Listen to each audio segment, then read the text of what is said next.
네, 오늘은 아모스 7장 1절에서 9절까지 본문 말씀을 함께 묵상하도록 하겠습니다. 아모스 7장 1절에서 9절까지 말씀입니다. 교독하겠습니다. 주 여호와께서 내게 보이신 것이 이러하니라. 왕이 풀을 벤 후 풀이 다시 움돋기 시작할 때에 주께서 메뚜기를 지으시매 메뚜기가 땅의 풀을 다 먹은지라. 내가 이르되 주 여호와여 청하건대 사하소서. 야곱이 미약하오니 어떻게 서리이까 하매 여호와께서 이에 대하여 뜻을 돌이키셨으므로 이것이 이루어지지 아니하리라. 여호와께서 말씀하셨느니라. 주 여호와께서 또 내게 보이신 것이 이러하니라. 주 여호와께서 명령하여 불로 징벌하게 하시니 불이 큰 바다를 삼키고 육지까지 먹으려 하는지라. 이에 내가 이르되 주 여호와여 청하건대 그치소서. 야곱이 미약하오니 어떻게 서리이까 하매 주 여호와께서 이에 대하여 뜻을 돌이켜 주 여호와께서 이르시되 이것도 이루지 아니하리라 하시니라. 또 내게 보이신 것이 이러하니라.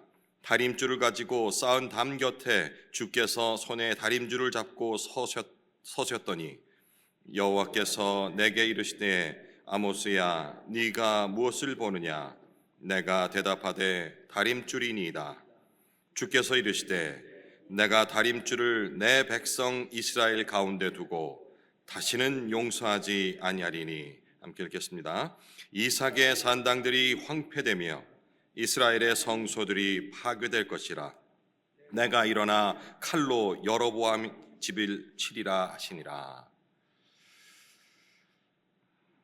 네, 예언의 말씀, 이 환상의 말씀이 이렇게 시작되다 보니까 좀 이렇게 뭐라 해야 될까요? 언뜻 와닿지 않고 뭔가 이렇게 좀 추상적인 이미지들이 상상되는 그런 내용들이 이어지고 있습니다. 오늘부터 시작해서 마지막 장인 9절까지는 아모스가 본 그 5가지의 환상에 대한 얘기가 기록되어 있습니다. 먼저 오늘 읽은 그 본문 7장에는 3개, 그 중에서 3개의 환상이 먼저 등장하죠.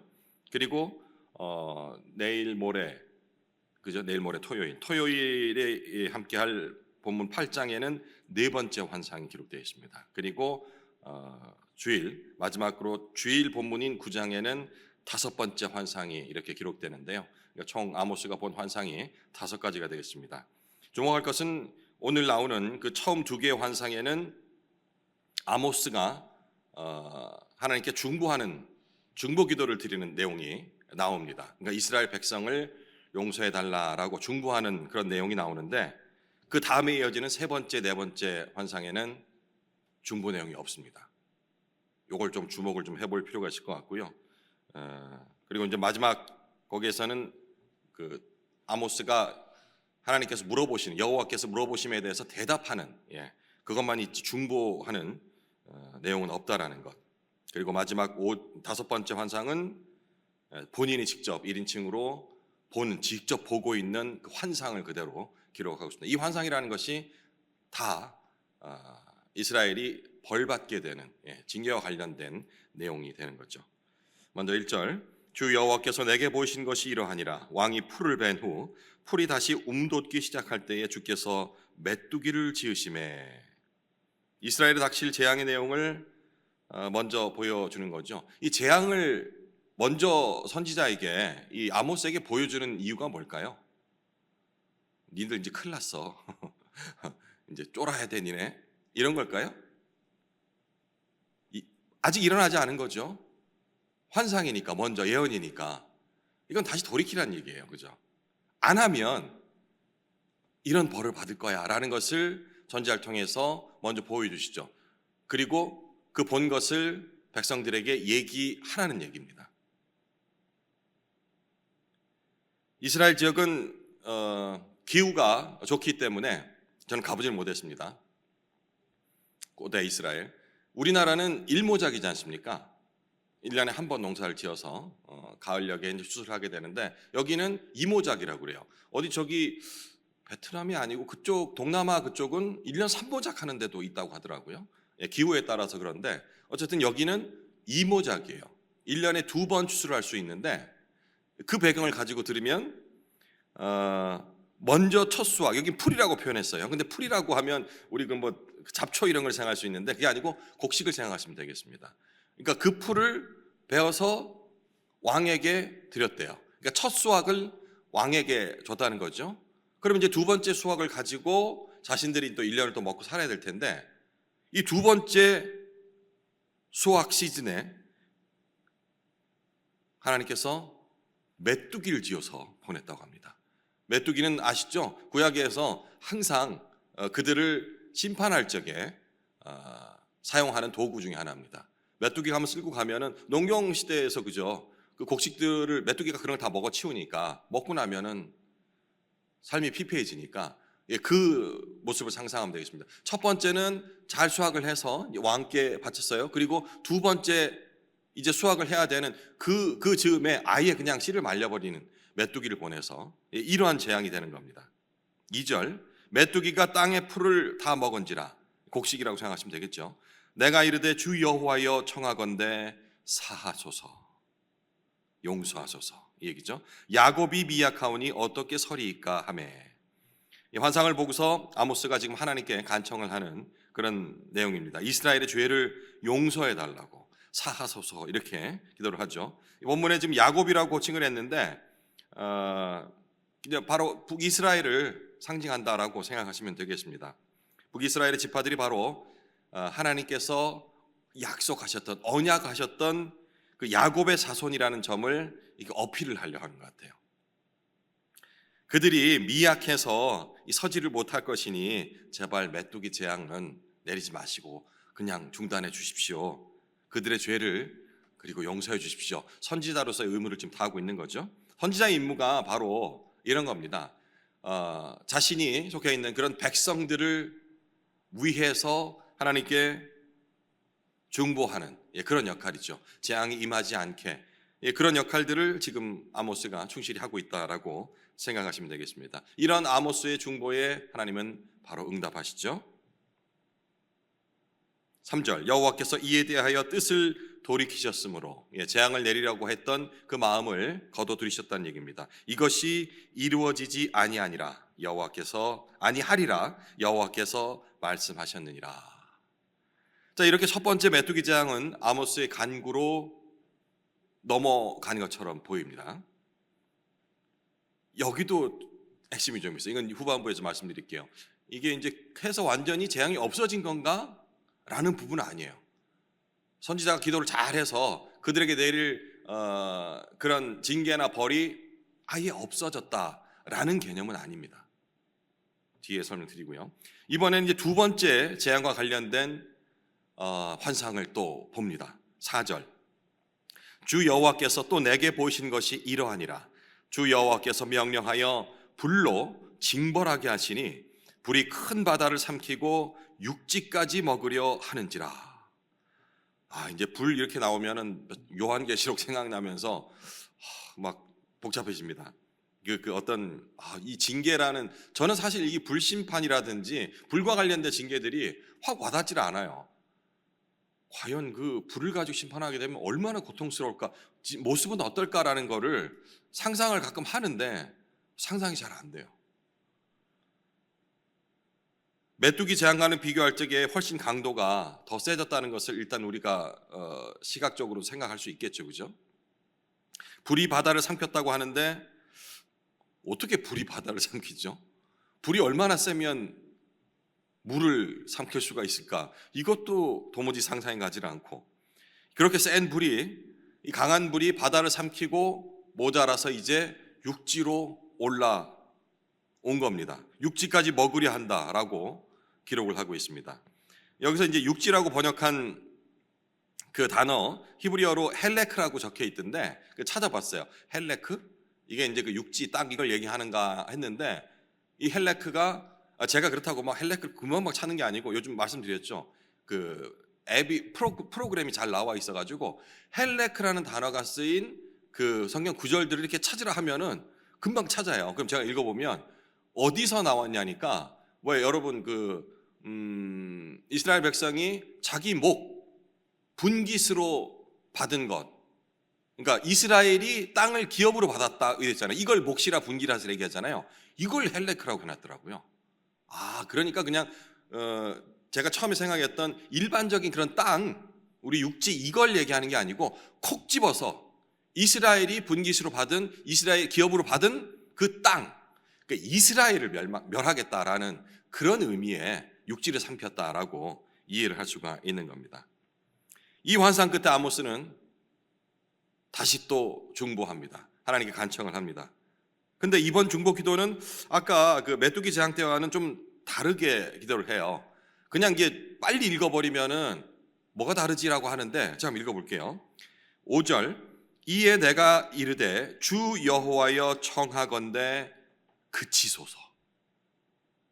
그치소서. 아까 뭐라고 되어 있었죠? 사하소서, 용서하소서라고 했는데 이번에는 그치소서 이렇게 되어 있어요. 뒤에는 이제 비슷하죠. 야곱이 미약하오니 어떻게 서리이까 하매. 저는 이 그치소서라는 단어가 확 눈에 띄더라고요. 같은 중보인데 처음에는 그냥 아예 그 용서를 해주십시오. 잘못했습니다. 제가 이렇게 선지자로서 대신 여호와 하나님께 간청하니 우리 백성들을 용서하옵소서 했는데, 이번에는 용서하소서가 아니고 그 내리실 그 재앙을 그쳐달라, 용서해달라는 것과 이 멈춰달라는, 그쳐달라는 그런 차이가 느껴지십니까? 왜 우리가 그 어렸을 적에 아니면 커서도 마찬가지고 뭔가 이렇게 잘못을 했을 적에 부모자, 이 보호자에게 용서를 구합니다. 그죠? 예. 다시는 그러지 않을 테니까 한 번만 용서해달라고. 이런 거 다 경험이시잖아요. 그죠? 혹은 뭐 이제 그 자녀들이 그런 걸 경험한 걸 생각하셔도 되겠습니다. 진짜 간절하게 정말 딱 한 번만 용서해달라고. 절대 다시 안 그럴 테니까. 근데 똑같은 또 잘못을 하게 될 적에 용서해달라고 이런 말 하기가 자기 양심상 쉽지가 않아요.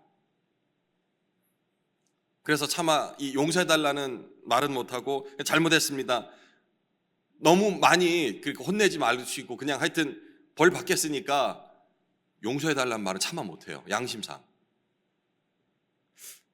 아모스가 어쩌면 그런 양심의 가책을 느끼지 않았을까라는 생각을 해봤어요. 두 번째 재앙과 관련해서는 그랬기 때문에 적극적으로 중보하지는 못하고 그냥 이렇게 좀 그 벌을 좀 그쳐주십시오, 이 정도까지만 이렇게 얘기하지 못한 거 아닐까라는 그런 생각을 어제 해봤습니다. 물론 이건 제 생각입니다. 제 생각이에요. 참고로 성경을 읽을 적에 너무 이렇게 개인의 생각을 부탁다고 이렇게 적용하다 보면은 오류가 있을 수가 있어요. 그래서 그런 생각들, 개인적인 생각들 적용할 적에는 반드시 진짜 조심해야 됩니다. 근데 제가 이제 제안하는 것은 이렇게 진리를 왜곡하는 수준의, 그러니까 그런 적용이 아닌 적용들은, 다시 말해서 그때 상황으로 내가 2000년 전으로 3000년 전으로 고대 시간으로 내가 돌아가고, 그리고 그 사건이라든지 말하고 있는 화자 혹은 주변 인물, 그 사람 안으로 들어가서 입장을 바꿔서, 소위 말해 빙의라고 그러죠. 이렇게 들어가서 그 감정을 온전하게 느껴보는 거, 이건 저 개인적으로는 훨씬 성경 안으로 들어가기가 좋더라고요. 지루하고 뻔한 소리가 아니고 내 얘기라고 생각하고, 내가 만약에 지금 벌받게 됐다라고 이렇게 상황을 가정하게 되면 절박해지고 이 상황이 훨씬 더 와닿거든요. 성경을 읽을 적에 이런 것들은, 물론 아까 말씀드렸다시피 무턱대고 모든 걸 내 상황이랑 똑같이 맞춰보려고 똑같지가 않기 때문에 바로 적용은 안 되거든요. 하지만 어느 정도 내가 그 안으로 몰입해 들어가는 정도 수준의 이런 그 대입들은 훨씬 본문을 이해하는데 도움이 된다라는 부분을 설명을 좀 드리겠습니다. 내 얘기가 아니면 잘 안 들어와요. 누가 벌 받았다 그러면 아이고 참 안 됐네. 누가 아프다고 그러면 뭐 얘기는 하죠. 아이고 어때, 힘들면 어떻게. 근데 사실은 냉정하게 얘기한다면 그냥 하는 얘기지, 진심으로 그냥 내 가슴이 찢어지고 막 그러진 않잖아요. 오늘 아침에도 늘 오시던 우리 그 권사님 한 분이 이제 못 오셔요. 며칠간 못 오셔요. 아프시대. 어지럼증 때문에 이제 구토. 저도 얼마 전에 경험해봤는데 어지러우면 구토 증상이 나오는가 봐요. 저는 여태까지 살면 한 번도 그런 구토 증상 느껴본 적이 없어서 뭐 체해서 그런가 싶었는데 그 어지러움 원인은 여러 가지가 있죠. 우리 그 권사님은 그 여성들이 주로 그러시던데 애 낳고 하면서 몸이 많이 망가져가지고 그 달팽이관 전정관이 제 기능을 못 해가지고 자꾸 어지럽게 되고 그럼 구토 증상이 나는 거. 그 얘기를 들었어요. 제가 어제 저녁에도 들었고 아침에도 전사님 너무 어지러워서 그래서 제가 예배 수요 예배 못 갈 것 같다고. 그냥 예, 몸 관리 잘하셔야죠 얘기는 했지만 제가 그렇게 몰입을 못했어요. 그러고 나으시겠지 했는데 오늘 이 말씀을 지금 딱 생각하면서 내가 상대방에게 몰입하지 못하면 그 사람이 하는 얘기에 진정으로 공감을 할 수가 없잖아요. 예, 성경도 마찬가지입니다. 남의 얘기, 이스라엘 민족의 얘기, 구약시대 때의 얘기 뭐 이렇게 해가지고는 와닿지가 않는 거예요. 바울이 왜 저렇게 흥분하지? 예수님이 왜 화나하셨을까라는 부분이 내가 예수님의 입장이 되지 않고서는 알지 못하는 것. 예, 이게 바로 성경을 더욱더 깊이 있게 묵상할 수 있는 그런 비결이라는 말씀을 잠깐 드립니다. 다시 본문으로 들어와서 이런 아모스의 중보에 여호와 하나님께서 응답을 하시죠. 주 여호와께서 이에 대하여 뜻을 돌이켜 또 다시 들어주십니다. 주 여호와께서 이르시되 이것도 이루지 아니하리라 하시니라. 자, 이번에는 첫 번째, 두 번째 환상과는 다른 세 번째 환상을 아모스가 이제 보게 되는데요. 이번 재앙은 건축할 때 사용하는 그런 도구죠. 다림줄과 관련한 그런 환상을 보게 됩니다. 여호와 하나님이 담벼락에 서서 이 다림줄을 이렇게 뚝 늘어뜨리시고 아모스에게 물으십니다. 다림줄이 뭔지는 아십니까? 본 적 있으십니까? 예, 끄떡끄떡 하시네요. 저는 직접 본 적은 없습니다. 근데 뭔지는 알아요. 먹줄도 알거든요. 이렇게 수평으로 바닥에 똑바로 일자를 그을 적에는 이렇게 뭐 먹줄이라고 해서 쭉 가져오는 저쪽에서 다 고정시키고 이렇게 위에서 탕 치면은 쫙 일렬로 딱 가요. 그러니까 사람이 자대고 그러면 비뚤비뚤할 수 있는데 그렇게 가면 그거를 수직 개념으로 생각하시면 돼요. 밑에 줄을 달아놓고 이렇게 위에서 늘어뜨리면은 처음에 흔들거리다 가만 놔두면 일직선이 되거든요. 그러니까 지표면과 딱 직각이 되는 거예요. 중력에 의해서. 그러면 그 벽이든 건축물이 다림줄을 쭉 늘었을 적에 벽이 만약 이렇게 돼 있으면 다림줄이 이렇게 돼 있고 이건 기울어져 있다는 거잖아요. 기울어져 있으면 결국은 무너져요. 그러니까 그래서 건축을 할 적에 이 바르게 수직으로 잘 설 수 있도록 측량하는 뭐 그 정도 외에도 뭐 다른 깎아내고 뭐 이렇게 구체적이 있는 것 같은데 그 자세히는 잘 모르겠고 어쨌든 건축에 이 벽이 잘 서 있냐 서 있지 않느냐를 측정하는 그런 도구가 바로 다림줄인데 지금 여호와 하나님께서 이 다림줄을 가지고 이스라엘이 바로 서지 못했음을 측량하고 계시는 겁니다. 쉽게 말해서 그들의 죄를 지금 따지고 계신 거죠. 7절과 8절 또 내게 보이신 것이 이러하니라. 다림줄을 가지고 쌓은 담 곁에 주께서 손에 다림줄을 잡고 서셨더니 여호와께서 내게 이르시되 아모스야 네가 무엇을 보느냐? 내가 대답하되 다림줄이니이다. 주께서 이르시되 내가 다림줄을 내 백성 이스라엘 가운데 두고 다시는 용서하지 아니하리니. 이번에는 아모스가 중보할 그런 틈도 주지 않으시고 기회도 주지 않으시고 아예 그냥 단언을 하십니다. 더 이상 용서하지 않으시겠다라고 이렇게 말이죠. 그리고 그 재앙의 방법을 구체적으로 말씀하십니다. 9절 이삭의 산당들이 황폐되며 이스라엘의 성소들이 파괴될 것이라. 내가 일어나 칼로 여로보암의 집을 치리라 하시니라. 하나님께서는 분명히 이스라엘을 내 백성이라고 친히 말씀을 하시고 인정하셨습니다. 그들은 하나님과 언약을 맺은 이른바 내 백성, 하나님 입장에서 내 백성이기 때문에 언약 백성다운 그런 삶을 살지 못한 죄로 심판을 받게 되는 겁니다. 역설이죠. 구원이고 우리에게 희망이 되는 내 백성이라 칭함이 그 칭함으로 인하여서 권리만 있을 것 같고 은혜만 있을 것 같았던 그 상황이 그 약속으로 인해서 심판을 받게 됩니다. 왜? 내 약속은 내 백성답게 살아갈 때 이루어지는 것인데 지금 너희들이 그 약속을 지키고 있지 않으니 내가 너희들을 징계하리라. 자, 심판에 대해서 우리가 한번 생각해 봐야 될 것 같은데 항상 한 가지 면이 있는 것이 아닙니다. 단순히 죄를 지었으니까 벌을 받아야 한다. 뭐 이 개념들은 너무나 쉽게 생각할 수 있겠죠. 근데 거기에만 1차원적인 포커스, 잘못해서 벌 받는 것이 징계다라는 것에만 생각하다 보면은 하나님의 의도하신 바를 깨닫지 못할 수가 있어요. 잘못 쌓인 건물은 무너져야 하고 무너질 수밖에 없고 무너뜨려야 합니다. 왜? 다시 바로 지어야 되니까. 맞죠? 예루살렘 성전이 왜 무너졌습니까?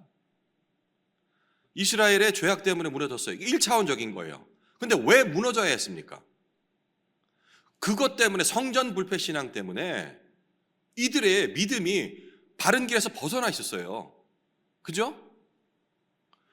하나님이 거기에 계시기 때문에, 우리가 하나님을 의지하기 때문에 여호와의 성전과 함께 살아가는 우리들은 결코 벌받지 않을 것이다. 이 정도 믿음까지는 용서가 되겠어요. 그런데 하나님 이미 떠나신 그 건물뿐인 껍질을 의지해서 우리는 성전 안에서 믿음의 행위들을 잘하고 있으니, 종교 행위를 잘하고 있으니 멸망하지 않을 것이야 라는 그런 믿음이 있었으니, 이 믿음을 깨는 거는 방법이 뭡니까? 그들이 믿고 있는 성전을 무너뜨려야 되는 거예요.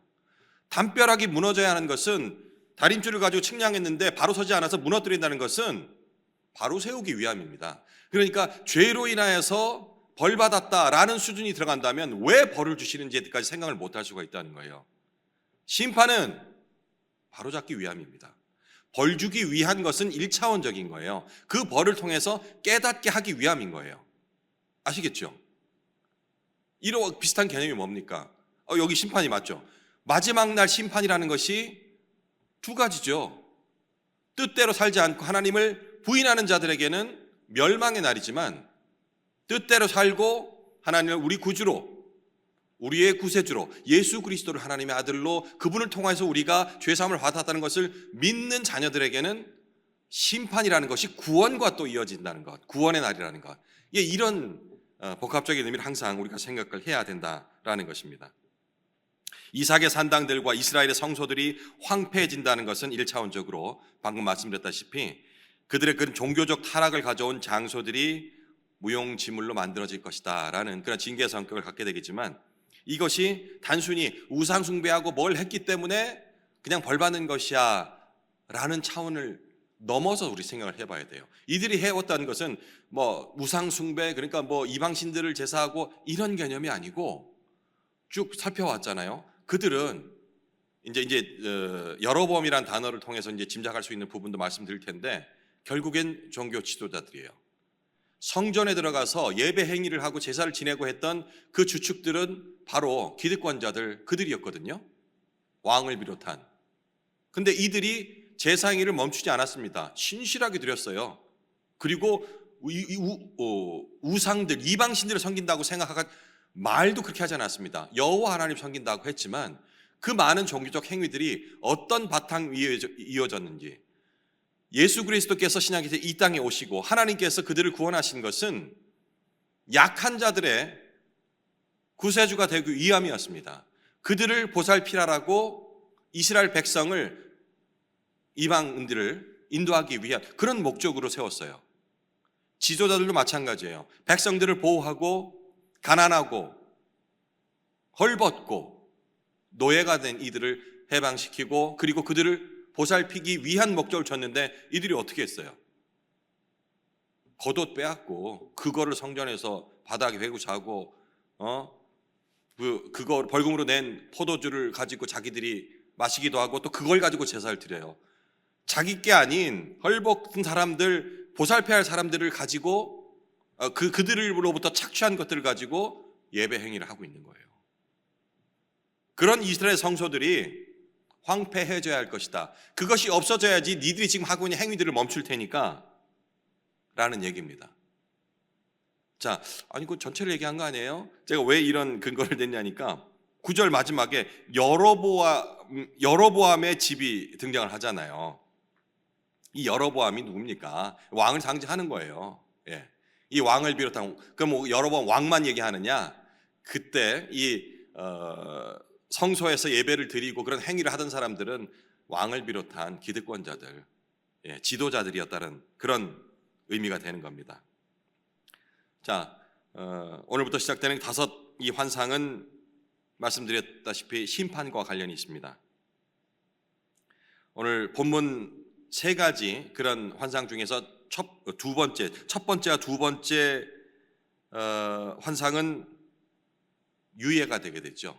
앞서 제가 말씀드렸어요. 그러면 이 아모스의 그 간절한 중보로 인해서 이 재앙이 사라진 것인가? 그렇지가 않습니다. 제가 유예라는 단어를 썼죠. 잠시 미뤄둔 거예요. 진정으로 회개할 때까지 이 심판은 유예된 것일 뿐 소멸된 것이 아니라는 점. 어떠한 재앙도 이제 지나갔으니까, 흔히 그런 착각하잖아요. 아이 때 그런 착각 많이 하고, 용서해 준 것은 이제 그런 걸 하지 마, 이거 또 하면 혼날 거야 라는 의미를 가지고 유예해 준 것인데, 우리 어린아이와 같은 우리의 마음은 어떻습니까? 일단 지나갔으니까, 눈앞에 사라졌으니까 그거는 지나간 걸로 생각해요. 그런데 어떤 재앙도 간과하며 그렇게 지나서는 안 된다는 것을 오늘부터 시작되는 본문을 통해서 우리가 깨달아야 합니다.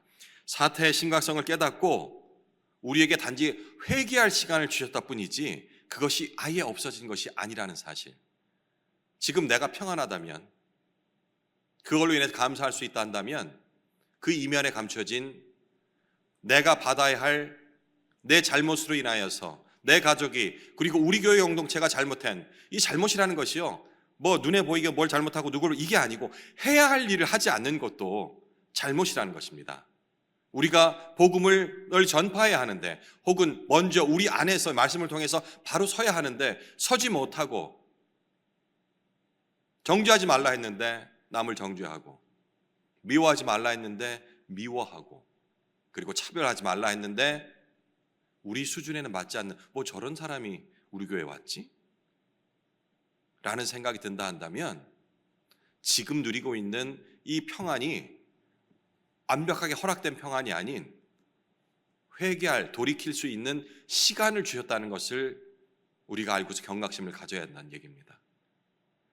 더 나아가서 그리스도인으로 부름을 받았다는 것, 예수를 구주로 시인하고 하나님의 아들을 시인하고 그분을 통해서 우리가 구원을 받았다라는 그 단번에 구원을 받음에 대한 안주하고, 그리고 더욱더 구원을 이루어 가야 한다라는 그 부분은 묵과하고 있다면 그것도 죄를 짓고 있는 겁니다. 난 남을 나쁘게 한 적이 없어, 피해 준 적이 없어 라는 생각 자체가 오판입니다. 그럴 수가 없습니다. 내 안에 있는 그 본성은 절대 그럴 수 없습니다. 단지 그렇다라고 믿고 싶은 것뿐이죠. 그러면 회개해야 합니다. 세상 사람들이 우리 크리스찬 보고서 이해하지 못하는 것이 그거 아닙니까? 맨날 무슨 죄를 그렇게 지었다고 맨날 오면 회개하라고 가스라이팅을 한다고. 그래서 내가 죄인이라는 사실이 딱 편만해지고 나면은 그 다음에 목회자들이 자기 마음대로 주물른다고. 물론 그렇게 하려고 하는 일부 목회자들도 있는 걸로 알고 있습니다. 하지만 말하는 여기서 회개라는 것은 그런 것이 아닙니다. 우리는 매 순간 회개하지 않고는 온전해질 수 없다는 것을 인정하는 거죠. 이게 우리는 아무것도 할 수 없어요, 그러니까 그냥 하나님이 알아서 해주세요, 이런 자포자기가 아니고 늘상 도우심을 구하며 바로 서기를 원하는 이 모습.